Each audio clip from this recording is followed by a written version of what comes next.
Hello and welcome, everybody. This is Adam from Miller's Custom Guitars and the N+1 podcast. I'm so grateful that you would tune in today and that you would join us. Today, I am joined by a really special guest. When we, I asked the questions at the end of, most famous people that you've ever met. Today's guest might be mine. I don't know very many, and haven't met very many famous people, but today I am joined by, maybe not the most famous, but I would say, and I'm not pulling my punches, and I'm not trying to butter your bread, John, but you are arguably definitely in the top 10 of the most talented people that I've ever met. Okay, because you are a true Renaissance man. You can do it all, man. I'm joined today by my friend John C. Brown. John, welcome. Nice to be with you. It's time for you to drop your cards now. Okay, hold on. Fast forward. Name drop card. John C. Brown, ladies and gentlemen.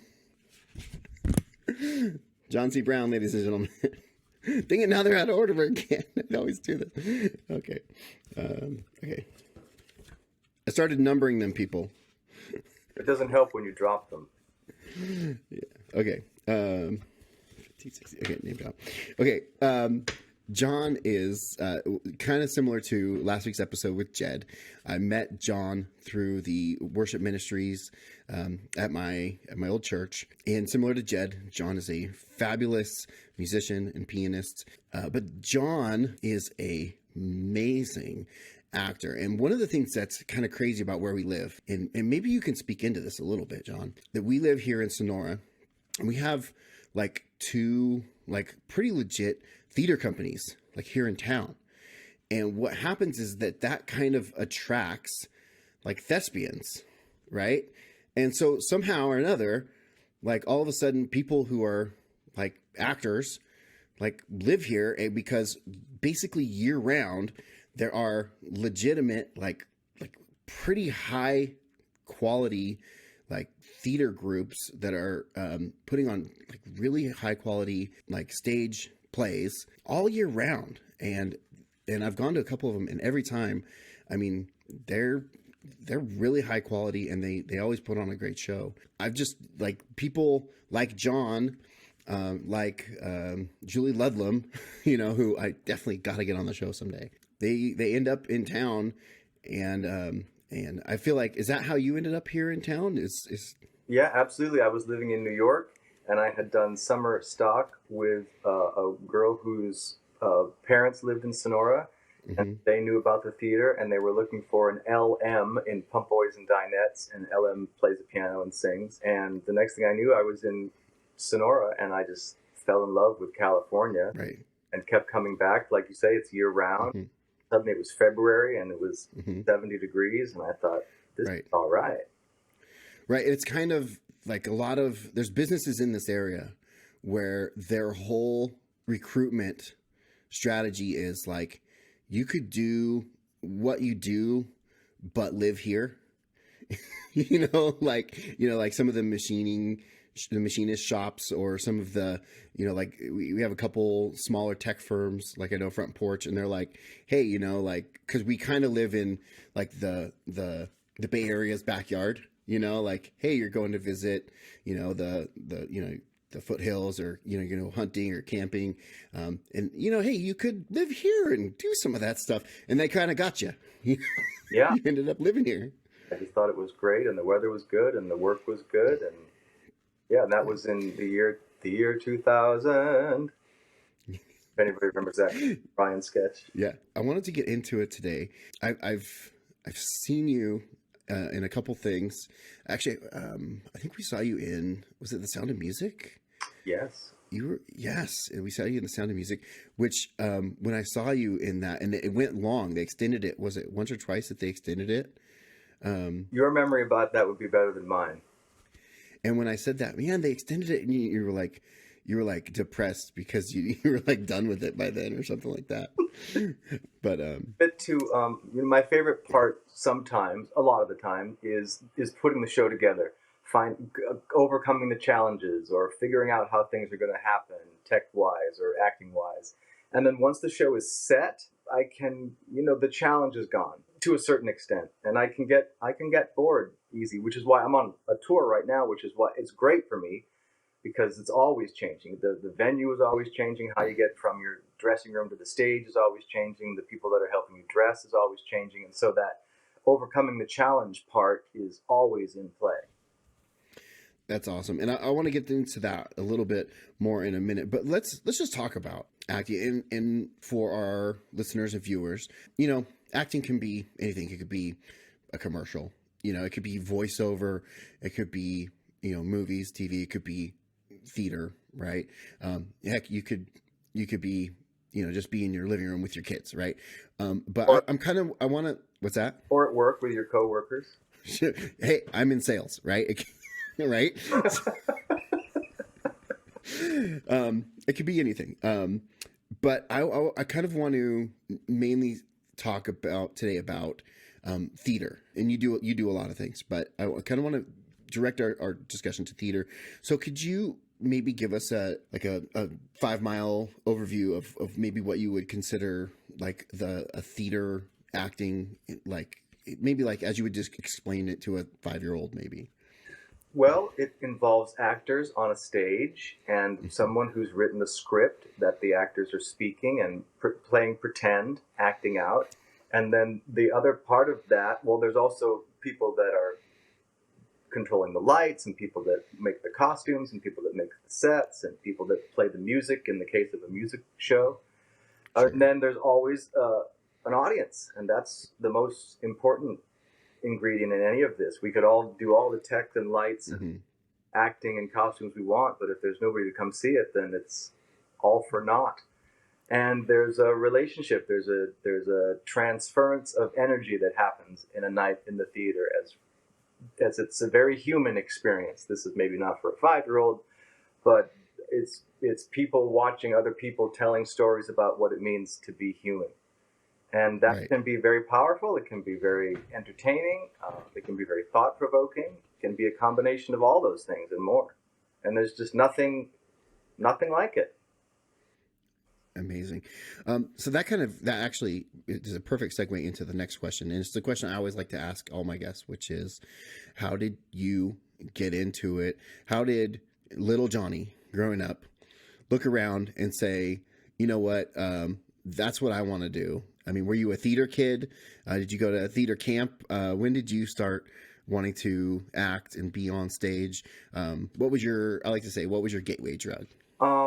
Well, television, growing up with television on and game shows, I just thought were so exciting and so showbiz and so far away from New Hampshire where I lived as a kid and seemed so unattainable. But I didn't do any theater. In 6th grade, we did the Great American Game Show in the classroom, and I was the announcer and sold a banjo or whatever. But I really didn't do any theater until my senior year of high school, when I auditioned for My Fair Lady.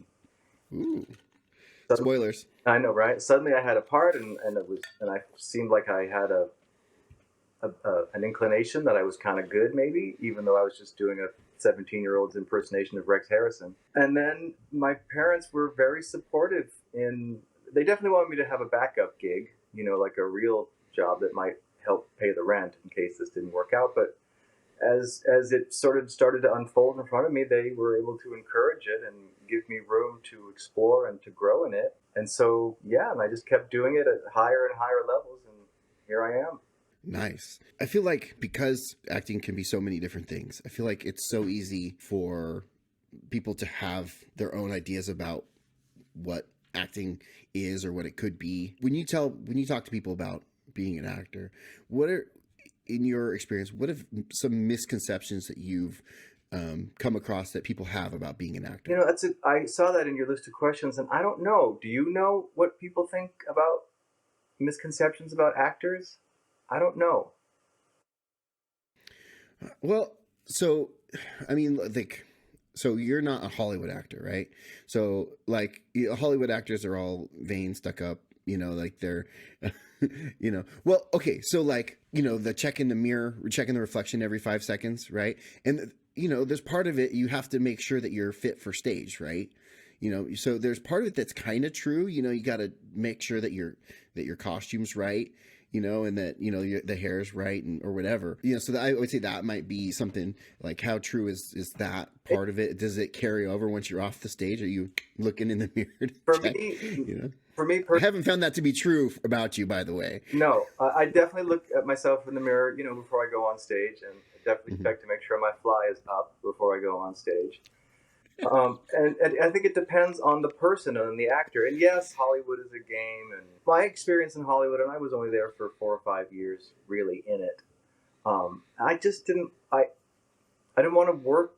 I didn't want to dedicate my life to the chance that maybe one day I might break through and get a small piece of the big time. I decided that I'd rather do work. I'd rather spend my life doing it, even if I never made it to the top of the entertainment pyramid. I just wanted to keep working and keep doing it. And I'm not a good schmoozer. I don't play the game well. So Hollywood wasn't for me. Interesting. Yeah. Yeah. And that's one thing that I can attest to in the times that we've played music together in the past, is that you're a pretty straight shooter, like you'll just kind of like tell it like it is, so, what have you found to be in your career in acting that to be some of your biggest challenges? Well, in a touring production like this, being away from my wife Jennifer is a challenge. I was away for 6 months on a tour, just like 3 or 4 months after Wow. married. So we've been doing this a while, and we know the routine, and we're okay. We get through it, and she comes and visits in cities that she would find interesting to come and visit. That sounds like fun. It is fun. That's a challenge, and on a tour like this, you're constantly on the move. And so I'm a loner. I'm a lone wolf in a group like this. I'm friendly and I want to be pleasant to work with, but I've got my friends, and today was a travel day, so we rode on a bus for 8 hours. And when I got off the bus, I got the key to my room, and I want to be, and so it's a challenge for me to keep my comfort barriers up. Does that make sense? I get back to my room, I set things up. It's a challenge to keep that. I don't know if any of that is a worthy answer. The part about Jennifer is a great answer, but yeah. So I want to get into that, because you are currently on tour. We're going to talk about that a little bit later. You're currently on tour, and I was looking at the dates, and this goes all the way into like May, right? So like, man, like that must be tough to be gone for so long. And when you do come back to California, like the closest you get is like San Jose. Like you're not even getting that close, man. Like are you even? You're not even going to be able to like swing by home and like no, grab a fresh pair of clothes, right? We have 2 weeks off at Christmas, and okay. I'll come home for that, and then we're out until May. I do this a lot, not in the show, but around when it's like, why don't you come closer to Sonora? And this means you can use this gesture in whatever show I'm doing. I just play man number one. I just play the piano. I just play Colonel Pickering. I don't know why we don't come any closer than San Jose. What time is the bus call? What time is this? Am I supposed to be? What time is curtain? How do I get from my dressing room to the stage? And then just try to stay out of everybody else's way. Yeah. For the listeners and not the viewers, it looked like you just held a gun to him at gunpoint, and he's holding his hands up. And I know, ask the scheduling team. Look how clean my hands are. I just play Walter. I'm just a cog in the machine here. Yes, and I love being a cog in the machine, especially a machine of this caliber. It's fun to be a part of something so complex and rich, and not have to be in charge of anything except my track. Yeah, that's definitely great. And that's, there's part of it, like that's part of why I work a 9-to-5 job. I ran my own business for a while, and there's something great about just clocking out and going home, man. It's like, there's a saying, not my circus, not my monkeys. Yes. That's where this comes from. That's the same thing. This is one of my favorite questions, is like, and this is like why we do anything, is what about this whole thing fills your bucket? Like, why do you even do what you do? Like you're on the road for 6 months, and you're one of the leads. Okay, so that's pretty big, But you're not gonna be home for 6 months, man. Like, why? Like, like what about being a stage actor like this fills your bucket? Well, I'm getting paid to play pretend at That's fair. at an age when a lot of adults don't get to do that anymore. And I love to travel. I do like to travel. That's true. And it's fun to plan. We're going to be in Dallas for 2 weeks, so I'm already looking at where we're staying and where are the grocery stores, and we're going to have rental cars. So how can I get around, and what are the museums I want to go to? And I love to make audiences laugh. It fills my bucket for sure. Carol Channing had a quote about applause is a duty, and laughter is a reward. Meaning the number ends, da da da da da da, and the audience applauds because that's what the audience does. But if I can deliver the joke in a way, we were in Indiana last night, and I think there were like 2,000 people or whatever, and they weren't even that hot of an audience. They liked it, but they weren't very vocal about their appreciation. But even last night, I made them laugh with a bit. Yeah, it's in the script, but I'm also interpreting it in a way that I hope adds, the directors didn't say, don't do that. And it's very satisfying to be able to make people laugh like that. People that have never seen me perform before. They don't just like me. That was part of the thing about working in Sonora all the time, is that I start to feel like, well, do they, could I just come out here and read the phone book? They just like me. Am I really? I have no barometer necessarily because they like me as a person. Put me in front of people that have never seen me before. Can I move them? And then I start to feel like, okay, yes, I have skills. I have the ability here. Yeah, I kind of understand what you're saying about that, because I'm a little like, my wife will tell me that she likes something I did. I'm like, yeah, but you're biased. Your vote doesn't count. It's not nice or fair. Right. Never tell your wife her vote doesn't count, by the way. Her vote counts, but she's biased. She is biased. Yes. This is quickly becoming one of my favorite questions, which is, we talk about bad experiences, or maybe bad gigs, like as a musician, right? So I'm a musician. I've done some gigs, I did a gig where, we ended up walking away, and they changed the terms on us after we did the gig, and we ended up walking out of there getting paid a lot less than we thought we were. It was awful. Anyway, it ended up being the thing that broke up the band eventually. But can you remember any notable bad experiences that might be a good story? Something maybe the crowd turned on you, or maybe someone broke a leg, like literally, they always say break a leg, or I don't know, something. Can you think of anything? I mean, there's always things that happen. You mentioned The Sound of Music. Another actor that was in that show, Becky Saunders, is also on this My Fair Lady tour. Oh, nice. And she reminded me, by telling the story to other people, that in the production of That Sound of Music, she forgot to set the phone on stage. I had forgotten this. And, of course, the sound cue rang, so the phone rang, and I walked over to it, and apparently I could see her in the wing. And I pantomimed and looked at her with a hello, and that got a big charge out of the audience. There was a time in college we were doing Phantom, not Andrew Lloyd Webber's Phantom, but Maura Yeston's Phantom, same story. And this note falls from the ceiling, and there's this dramatic violin cue, and I say, "It's the Phantom!" And I, very dramatic moment, and I run over to pick the letter out of the air, and my shoes slip, and I fall completely on my behind. The audience starts laughing, and to make matters worse, the note falls into the front row, and now I have to ask somebody, could you give me that, please? 'Cause I need that to go on with the show. There's always stuff like that that's happening. The other night, My Fair Lady, at some point after Rain in Spain, there's a cup of tea under the sofa, and Eliza uses it, and I could have danced all night. And it was just out a little bit, just further than it was, and I felt myself and heard myself step on something, and I looked down just before we're to exit, and I see this big puddle of tea on the floor.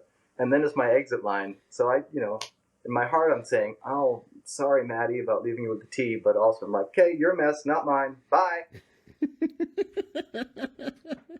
Hey, someone should clean that up I, before it's a problem. I broke the phone the opening night. Well, I slammed the phone down after one of my lines, and I broke the cradle. I've done one of the props that you're planning to use for the whole entire tour. Yes, we have a phenomenal props team headed by a man named Rico, and he had another one there like that. And oh, nice. I mean, he of course encouraged me kindly not to break the prop. Hey, it would be great if you didn't break the prop every single night on the whole show. That would be wonderful. Good job. That's awesome. Those are some great stories, man. But I can't think of anything where we didn't get paid or business end, and it's show business. There's a whole business end. Right, sure, of course. But you don't, what about like any stories of maybe like where a crowd turned on you or anything like that? Or So Rocky Horror Show is okay. The film that many people know, but it's also a lot Sure. of stage experience. And the summer stock that I worked at in Michigan, I did 7 summers there right after college. And they would do Rocky Horror like every other year. And at the end of their season, and people would come, they would ask them not to throw things, but they could do all the callbacks that they wanted to, where they shout out a setup for the line. Of course. And I was playing Brad, and I don't remember exactly where it was, but there was a time when their callbacks got so loud. I remember thinking, I've lost control of the show. They're in charge now, and not me. And finally, we just had to keep talking again.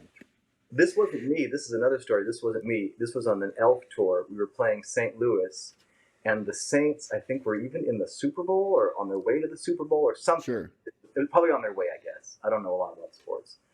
And in the beginning of the show, my friend Mark, plays Santa, and he's trying to get the TiVo to record the football game. Oh, the Saints were on. And it always, we'd pick a local team for whatever city we're playing in. So he chose the Saints. They're in this huge playoff game. And I was in the dressing room looking at the game on my phone. And just as he said, the Saints are on, they scored. And all of the dads that had been dragged to the show that were watching the game on their phones in the audience went ballistic. And Mark lost control. And there's 3,000 people in this theater. They just kept going. They just kept cheering and screaming. And finally Mark said, okay, Santa's got a show to do. And we went on.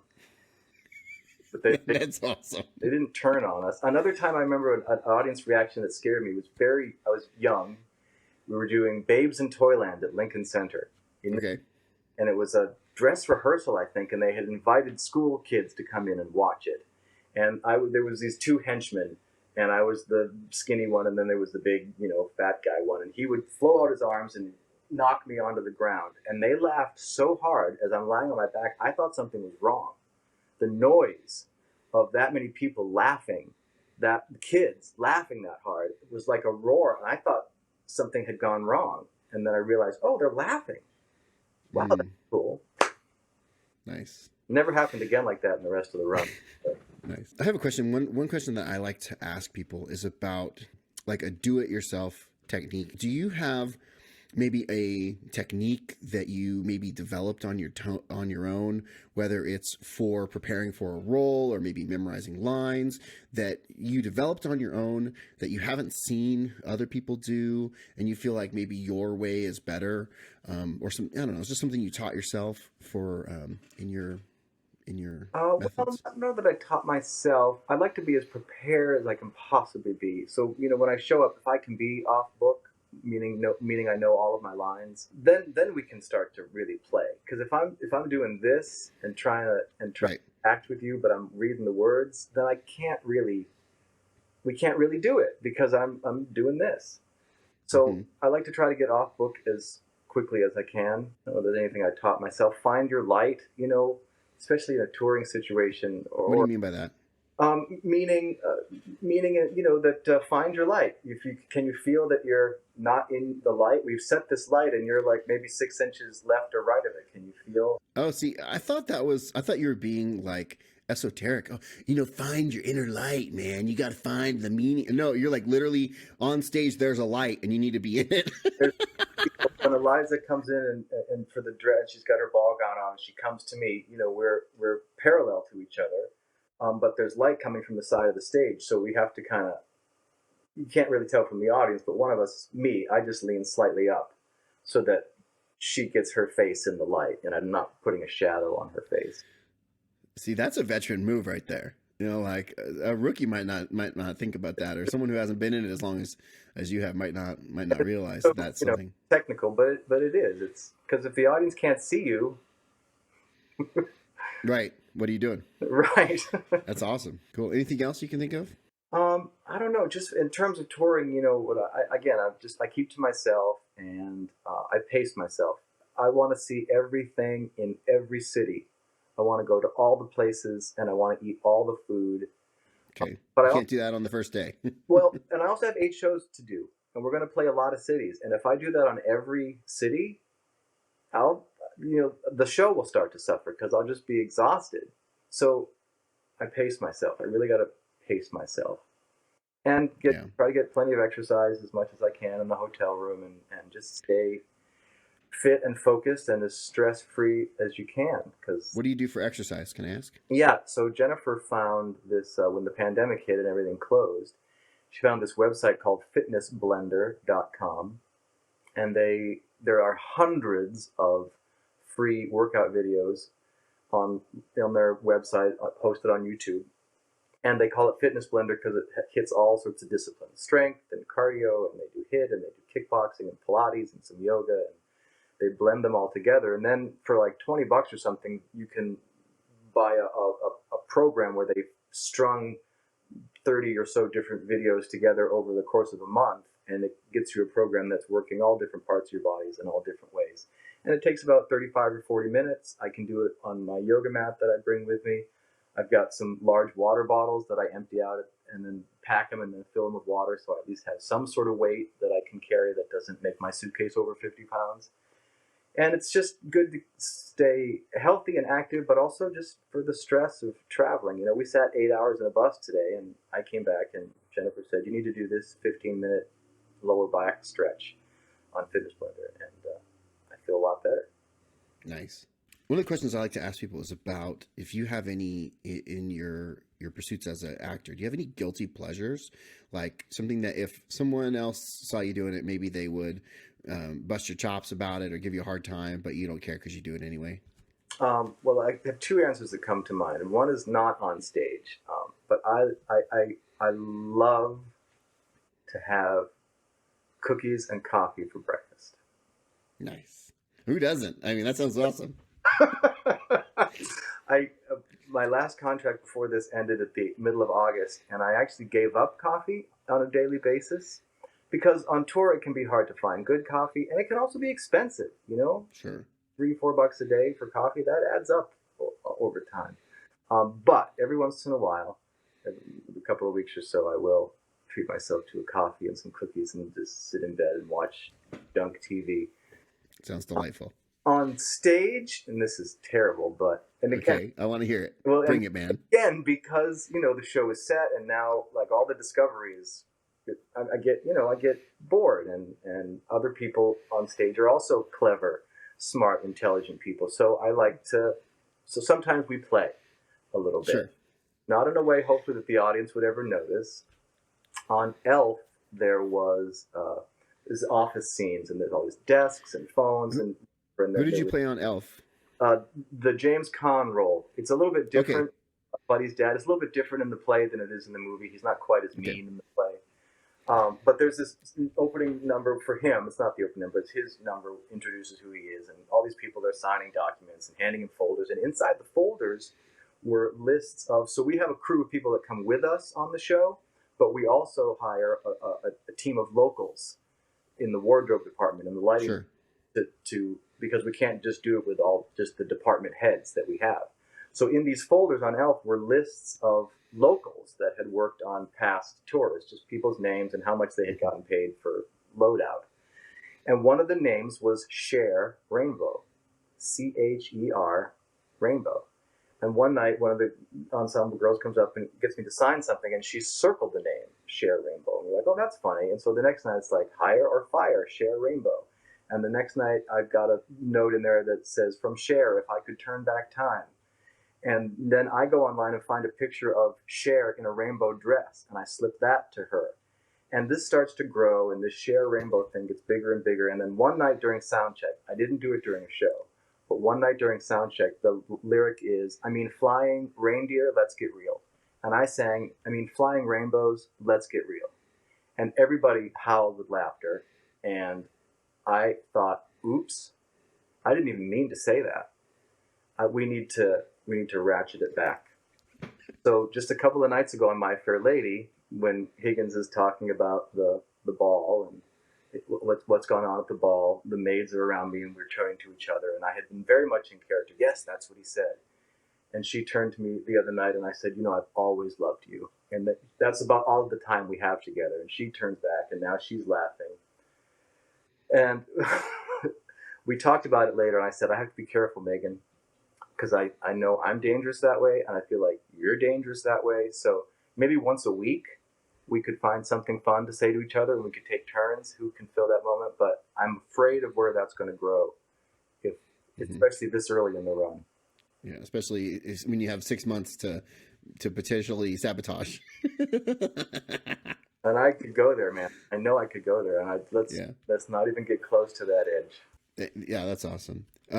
So, how long have you been a stage actor? I guess my first. This is going to blow your mind. My first professional show that I got paid for was in 1993, a production of Evita.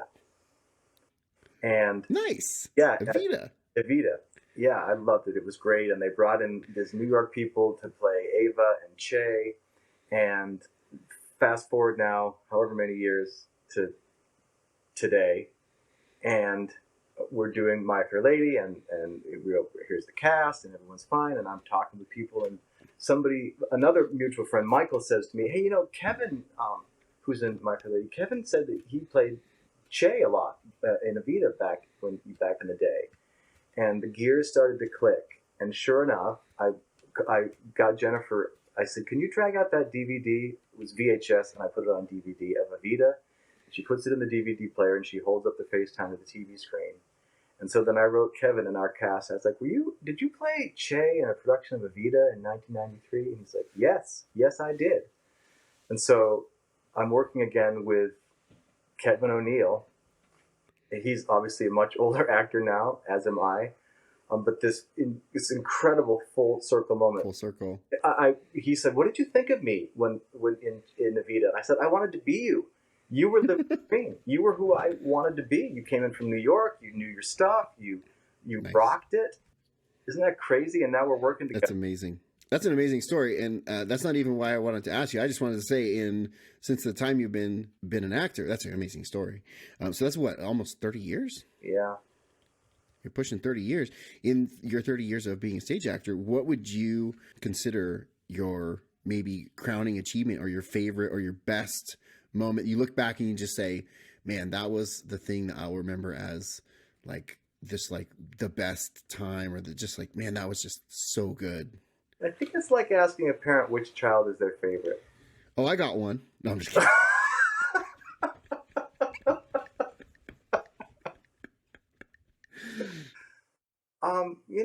I love playing Colonel Pickering. Earlier this year, we did a concert of Paul Williams music with Paul Williams there.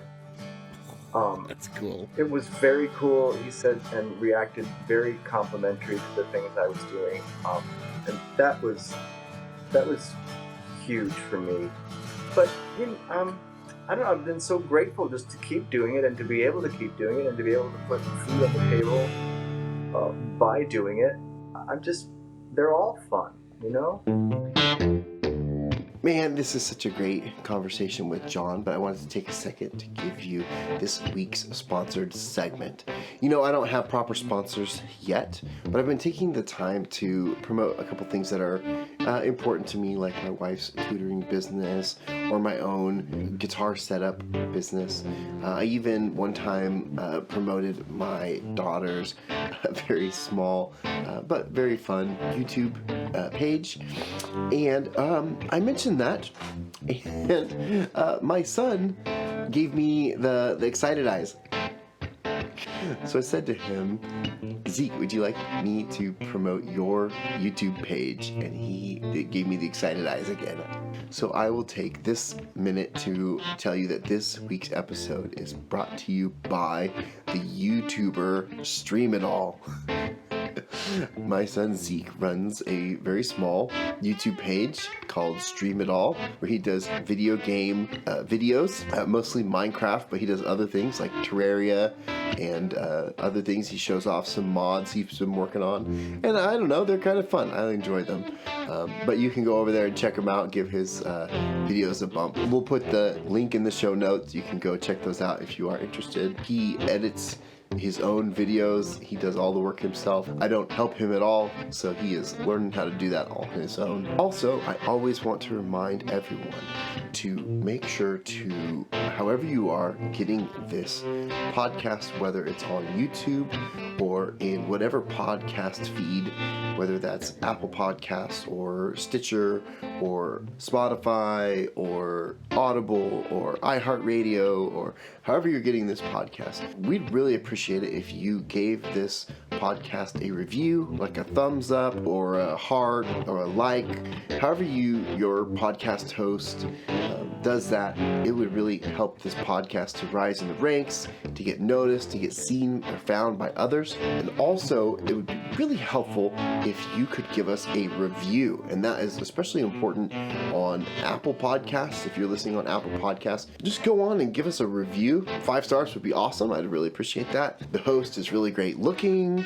The guests are really interesting. The topics are really fabulous. Anything you wanted to say, you don't have to lie about how good looking I am, though. Everything else would be great, though. Okay, enough delaying. I will get you back to the episode right now and back to John. So what would you say if someone, now the nice thing about, I kind of consider this, like the nice thing about like acting is that like it takes all like shapes and sizes, right? So like even if someone hasn't gotten into it before, you could kind of step into it, right? Like if you wanted to, right? You could learn and maybe try to get into acting. So if someone wanted to maybe try to get into acting, what advice would you get them? Where would you tell them to start? How would you tell them to venture into trying to learn how to become an actor? If that person were in school, I'd say, what's your drama club doing? Or what's your community theater doing that you can get involved in? And go there, start there. That's where you see if you actually really like it or not.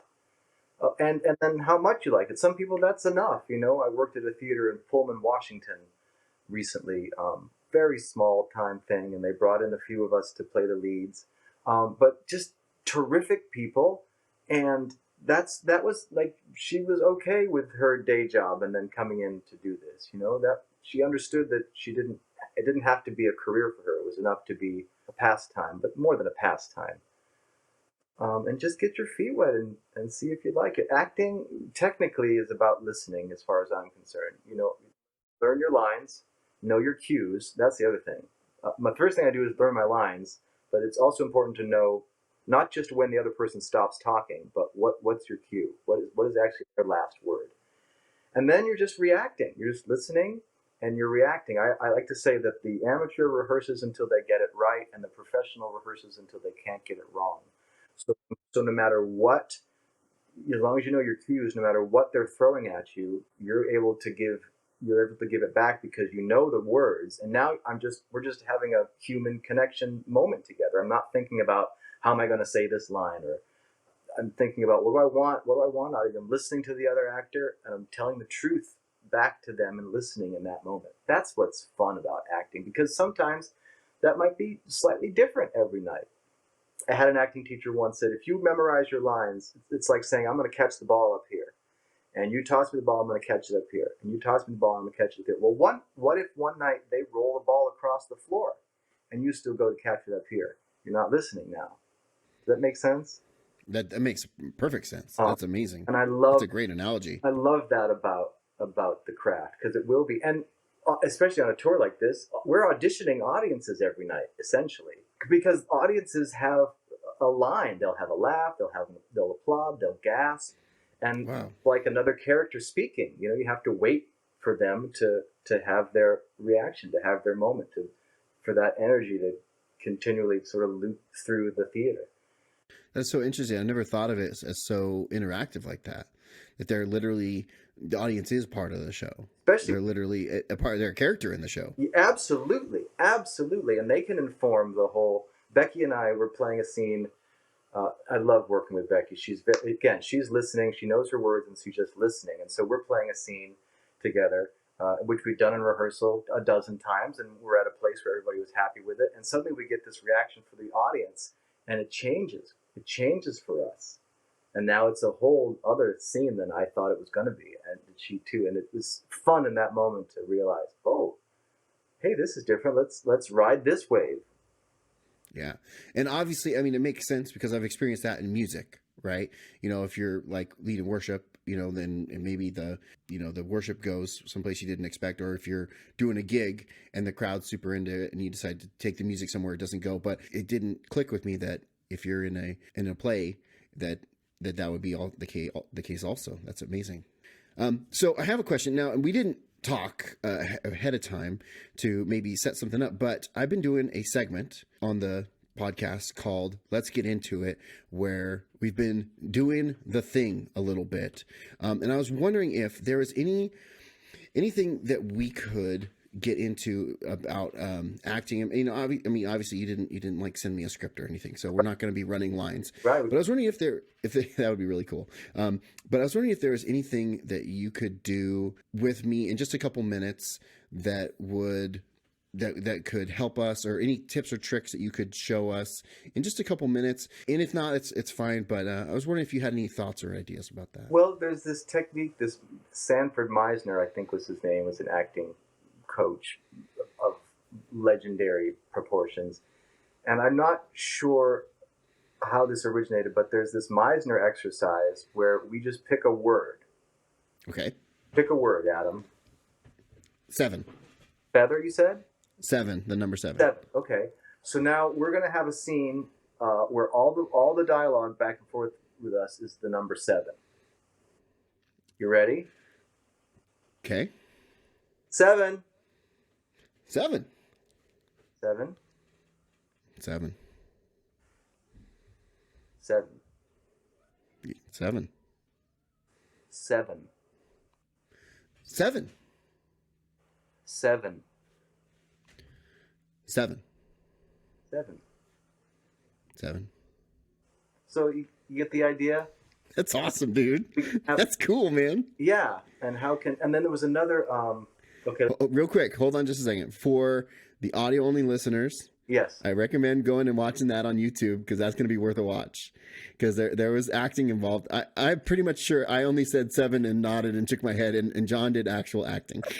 But you listened and you changed your 7 in relationship to my 7, and I changed my 7 in relationship to your 7. And that's the point of that exercise. That's awesome. That's a great exercise. Let me see if I can, okay, so here's one of my lines from My Fair Lady. Perhaps the poem is too difficult for the girl. So this is going to be another acting exercise so I would ask you to repeat that line. Perhaps the poem is too difficult for the girl. Perhaps the poem is too difficult for the girl. One more time. Perhaps the poem is too difficult for the girl. Perhaps the what? Perhaps the poem is too difficult for the girl. Perhaps the poem is what? Perhaps the poem is too difficult for the girl. For who? Perhaps the poem is too difficult for the girl. So the idea there is, again, to break us up out of, I'm going to say the line this way.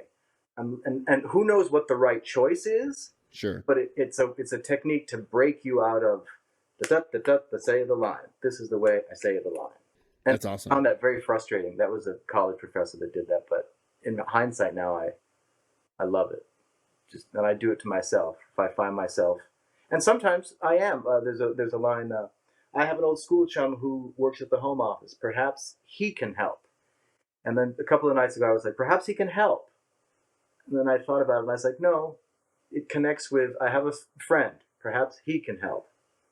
So that is the correct choice. But again, it just gets you out of just sort of going through the motions, because you want to be alive and present. in the scene. Yeah. Yeah. Or you could emphasize perhaps he could help, you know, perhaps he could help. Yeah. You could, Yeah, depending on which word you exactly. emphasize. That was awesome. Thank you so much for doing that. I feel like I learned something. I could have sent you some sides though. We could have had a scene together. I am horrible actor. I'm so bad. No, you're in But sales. let's. I bet you're not as bad as you think you are. I am. I really am. You just have stage fright. Is all. So, name of the show. What is in +1? What is next for you? I know this. I know that you are on tour right now with My Fair Lady, and not just not like children's My Fair Lady at the community theater, like the My Fair Lady on tour. With a Broadway Tony-winning director who, an associate set the show, an associate of Bart Schurz set the show, and then he came for 3 days, and it was the richest experience I have ever had working with a director. Just between you and me and the lamppost and the others that are listening to this, I didn't really even know who he was. I have a terrific agent in New York who knows everything about everything, and I just trust him implicitly. But when I went to New York as part of this audition process, and he was in the room, and he was very kind, and then I looked him up afterwards, and I was like, oh my gosh. But he had, first of all, the show was already up, you know, all the blocking, everybody, costumes, and it was all there, so he didn't have to do any of that. But he was able to give one note that would color the entire scene. He could also give notes that would fix a specific beat. They say about Higgins, he's not a policeman, look at his shoes. And then everybody reacts. And he cleaned that up so it's 1, 2, 3. 1, he's not a policeman, look at his shoes. 2, everybody looks at his shoes. 3, everybody looks up and laughs. Not only did it clean the moment for the audience to be able to understand what's going on, but it also underpins this, what he wants in the overarching theme is this society difference. Here's the lower class laughing at the upper class. It cleaned the bit to make it clean in the moment, but it also helped to color the entire scene of the overall theme that he's trying to get through. And there was things like that. It was so incredibly rich and amazing. And he gave notes, and then in note sessions he would say, excellent, you took that note exactly right. Now try something like this. And I love to hear that as an actor. You took my note, you know, try it this way, and you do it, and you get a positive back. That's amazing. Yeah. Yeah, when his notes are just like laser beams like that that's perfect. That's awesome. Tell us a little bit about the show. First of all, if you want to learn about the show, I'm going to put first of all, I'm going to put a link in the show notes in case we get the link wrong. But is it myfairlady.com, or do you know what the link is? Yeah, it's myfairladyontour.com. On tour. Okay. And it's going all over the United States. It's running till May. Right now it is. I'm recording this in late October 2022. It is going all over. If you are anywhere near it, go see it. It's going to be super awesome. And you guys have just started. And how are the shows running? So far, so good. We rehearsed everything. We rehearsed and teched the show in Paducah, Kentucky, and we had one show there. And then we were in New Haven, Connecticut at the historic Schubert Theater. Another thing I love about touring, Adam, the Schubert Theater. So they used to, when Broadway shows used to go out of town, they used to go out of New York before they opened in New York. And right, you were telling me about this. I'm so excited for you to tell this story. So go ahead. So at the Schubert Theater in New Haven, Connecticut, Oklahoma, The Sound of Music, The King and I, My Fair Lady, 1776, One Flew Over the Cuckoo's Nest, Funny Thing Happened on the Way to the Forum. I'm forgetting Blithe Spirit, Cherry Orchard. I'm forgetting a whole bunch. Annie, Get Your Gun. But they all had their tryouts at this Schubert Theater in New Haven, and it's such a thrill to play those spaces that have such history in them. I'll say this too about, so those houses, I would call them like, they're vertical. You know, there's 1,500 or 1,600 seats there, but there's 3 balconies, and it's all pretty much on top of you. Like, and there's an immediate response from the audience. You can hear immediately because they're only like 100 feet back. And then in a modern performance house like where we were last night, it's deep. It's more like horizontal, and you still get the feedback, but it takes longer, and it's not as immediate to hear in That's those very old interesting. vertical houses like that. It's just so present, which is why they tried out shows there, because that's how the theaters are built on Broadway. Is there any other things that are on the horizon for you? Do you have any plans? I know that you're also a you, what's the word I'm looking for? Filmmaker? Filmmaker. Yeah. I just interviewed Jed last week, who is a filmmaker, and I cannot think of this word. Do you have anything else? My Fair Lady's running till May. Do you have anything else maybe on the horizon? I know you're a filmmaker. You are wearing the hat for Abolition, which is that's a documentary you made, which is docudrama, actually. Docudrama, excuse me. Yes. Which is available to be streamed now, right? Yes, at pbs.org, and it's also we also have broadcast rights. Well, PBS has broadcast rights for 3 years. That all just became available at the first of this month. So I would anticipate before the end of the year or early next year, we might start seeing it on the air and public television stations. But it's available right now on pbs.org. Awesome. But that is awesome. You guys should definitely go check that out. But do you have anything else in the works that you might be working on, maybe planning on making something else? Or there's sort of an ongoing project with my film partner who lives in Palm Springs. We're sort of tracking the development of a new house that's being built by old school mid-century architect. But that's just moving along slowly. It's difficult to edit on the road. When sure, of course, 8 shows a week, and I would love for April to roll around and for the My Fair Lady folks to say, "Hey, guess what? We want to run it till December." Wow. You want to keep going? I would love for that to happen, but no, I don't. And that's part of this business is not, like, wow, this is a 9-month contract. How long have you been at your job? About 2 years. And my dad was at his job for 35 years. Yeah. And so in the acting world, it's like, wow, I have worked for 9 months. Yeah. In acting, that's a long time. So it's off. There's always, it's not necessarily something new, but we're always coming to the end of something and ready for something else in this profession. And I've done it long enough now that I just have trust that something else will come. And my agent knows what's on the horizon in terms of what's being cast. And one day at a time, this is enough for now, but I trust that there'll be something else after this, but I don't at this moment know what it is. Okay, so now that was basically the bulk of our questions. Now we get to the fun questions, and we'll get you out of here. Okay. I dropped my name drop card earlier for you. You've been an actor. You've been around, so you might have some pretty good names. I want you to say a sentence or two and casually drop the name of what you might consider the most famous person you've ever met. It's hard to do it casually. I can name you some celebrities that I was. Just one's fine. You don't have to brag. Do a long list. I don't know if it's the greatest celebrity, but my friend Charlie, when I lived in New York, worked for a publicity firm, and they handled National Actor Theaters, which was Tony Randall's theater.